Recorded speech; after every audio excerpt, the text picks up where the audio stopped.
लेकिन आइए, घरेलू बाजार में बहुत सारे ऐसे संकेत हैं, खबरें हैं जिन पर आपको आज फोकस करके चलना है। पूजा हमारे साथ पूरी डिटेल्स लेकर जुड़ चुकी हैं। पूजा, पहले तो नतीजों पर ही फोकस कर लेते हैं। कल बाजार बंद होने के बाद नतीजे जो आए वो कैसे रहे? जी, गुड मॉर्निंग नेहा। बहुत ढेर सारे नंबर्स आए हैं। निफ्टी में बजाज ऑटो ने अपने नतीजे घोषित किए। नतीजे मिले जुले देखने को मिल रहे हैं।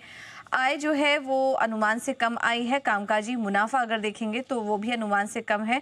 मुनाफा अनुमान से थोड़ा बेहतर नजर आ रहा है। मार्जिन सपाट इस बार देखने को मिले और उम्मीद से बेहतर नजर आ रहे हैं। तो काफी मिले जुले नंबर्स थे बजाज ऑटो की तरफ से।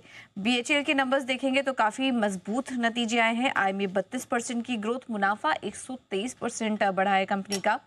बॉश के नतीजे एक फ्लैटिश इस बार क्वार्टर रहा है और मुनाफे में एक एक्सेप्शनल घाटा था, लॉस था, जिसके चलते मुनाफा 12% नीचे दिखाई दे रहा है। बाकी सारे सभी नंबर्स भी फ्लैटिश ही हैं। अगर कामकाजी मुनाफा देखेंगे तो उसमें 1% की बढ़त आई है। आय में भी करीब 6% की बढ़त इस बार कंपनी ने दर्ज की है। एक्साइड के नतीजे अनुमान से कमजोर नजर आ रहे हैं, लेकिन मार्जिन के फ्रंट पर नतीजे अनुमान के मुताबिक है, तो यहाँ पर भी मिले जुले नंबर्स। आय सपाट रही है इस बार। कामकाजी मुनाफा 2% से बढ़ा है। मार्जिन 11.7% पर आया है और मुनाफे में 2% की ग्रोथ कंपनी ने दर्ज की है। महानगर गैस के नतीजे हर पैमाने पर अनुमान से बेहतर नजर आ रहे हैं। आय में 3% की गिरावट बढ़त देखने को मिल रही है। मुनाफा 20% घटा है, लेकिन 206 करोड़ का हमारा अनुमान था, 225 करोड़ के आंकड़े यहाँ पर देखने को मिले हैं। कोलगेट के नतीजे कमजोर नजर आ रहे हैं, अनुमान से कमजोर हैं। और वॉल्यूम ग्रोथ में भी जो हम अनुमान करके चल रहे थे 5% का, उसके सामने 3.2% की वॉल्यूम ग्रोथ इस बार देखने को मिली है। आय 4% की बढ़त, मुनाफे में 2% की गिरावट इस बार कंपनी ने दर्ज की। एसबीआई कार्ड्स के नतीजे काफ़ी मिले जुले दिखाई दे रहे हैं। अगर ब्याज से आय देखेंगे तो वो 13% बढ़ी, लेकिन क्योंकि फी एंड कमीशन इनकम वो घटी है, उसका असर मुनाफे पर आया है। हालांकि एसेट क्वालिटी अगर देखेंगे तो वो स्टेबल नजर आ रही है। तो काफ़ी मिले जुले नंबर्स आए हैं इस बार एसबीआई कार्ड्स के। जीएमआर एयरपोर्ट, यहाँ पर भी नतीजे मिले जुले ही हैं। आय में 19% की ग्रोथ, कामकाजी मुनाफा 48% बढ़ा है, लेकिन मुनाफा अगर देखेंगे तो घाटे से मुनाफे में आ चुकी है। लेकिन इसमें के एक्सेप्शनल गेन है करीब 409 करोड़ का, जिसके चलते ये मुनाफा नजर आ रहा है। जेएसडब्ल्यू एनर्जी नतीजे कमजोर, आय में 4% की गिरावट, मुनाफा 32% घटा है कंपनी का।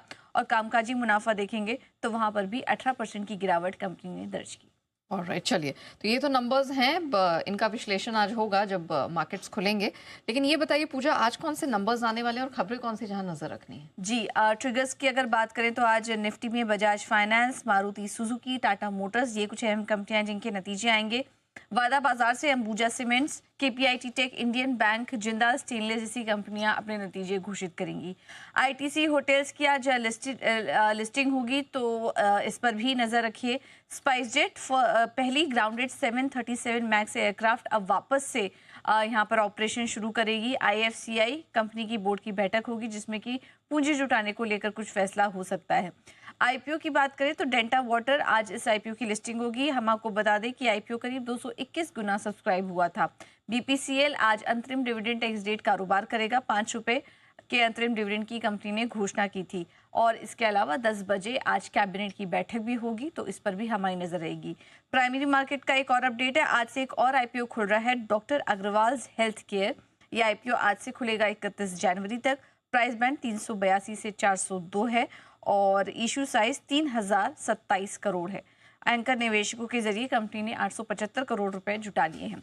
रेलिगेयर एंटरप्राइजेस, यहाँ पर नजर रखिए। खबर आ रही थी बीच में कि डैनी गायकवाड़ ने की तरफ से एक काउंटर ऑफर दिया गया है 275 के भाव पर, लेकिन सेबी के पास उन्होंने अर्जी दी थी, जिसके बाद ये ऑफर लौटा दिया गया है सेबी की तरफ से।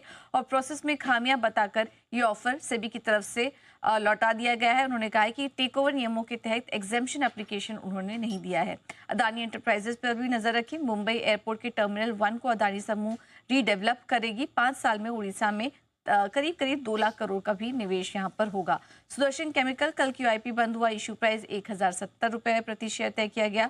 आईटीडी सीमेंटेशन पर भी नजर रखिए। अदानी समूह की रिन्यू एग्जिम द्वारा प्रस्तावित करीब 72% हिस्सा खरीद को सीसीआई से मंजूरी मिल चुकी है।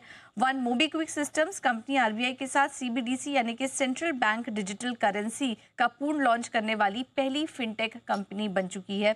पीडीएस लिमिटेड पर भी नजर रखें। बोर्ड से निट गैलरी इंडिया में 55% हिस्सा खरीद को मंजूरी मिल चुकी है, जो कि 41 करोड़ में ये डील होगी। और आखिर में बात करते हैं एनएमडीसी की। कंपनी के सीएमडी की तरफ से बयान आया है कि अगले 5 साल में 70,000 करोड़ के कैपेक्स की योजना है। ऑलराइट, चलिए, तो ये कुछ महत्वपूर्ण खबरें हैं, ट्रिगर्स हैं जिन पर आज मार्केट रिएक्ट करता दिखेगा। थैंक यू पूजा पूरी डिटेल के लिए।